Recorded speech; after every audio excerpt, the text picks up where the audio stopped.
How does faith make us triumphant in victory? Faith obtains the victory. Faith rescues us from danger. Faith turns our weakness into strength. Let us look at the end of verse 34 and verse 35 from Hebrews 11.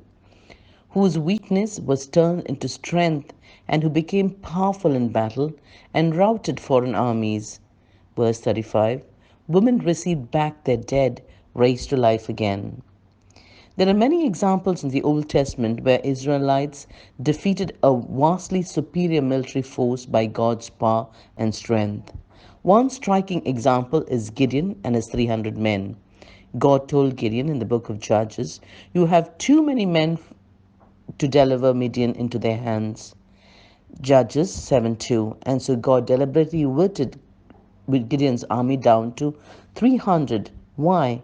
God tells us the answer in Judges 7:2, in order that Israel may not boast against me that her own strength has saved her. Israel's weakness was turned to strength as she put her faith in God. Samson and David are two other examples of faith turning weakness into strength. Samson lost his God given strength through his own foolishness, but when he humbly prayed to God in faith, God turned his weakness into strength, and Samson gained the victory over the Philistines. David was just a shepherd boy going up against a giant, but God turned his weakness to strength, and David defeated Goliath.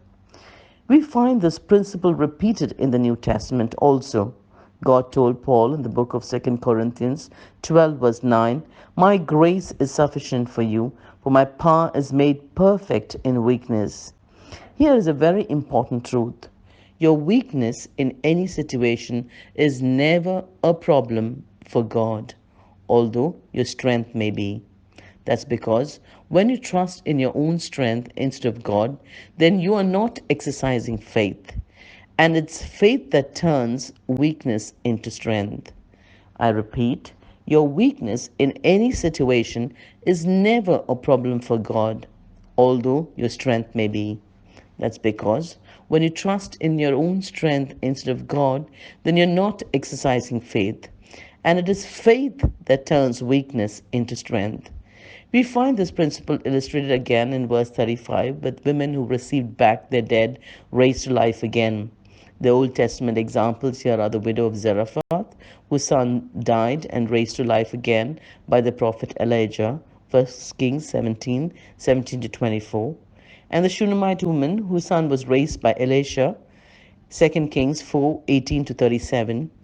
In the New Testament, the widow of Nain received her son back from the dead. Mary and Martha received Lazarus, and the widow of Joppa received back Dorcas.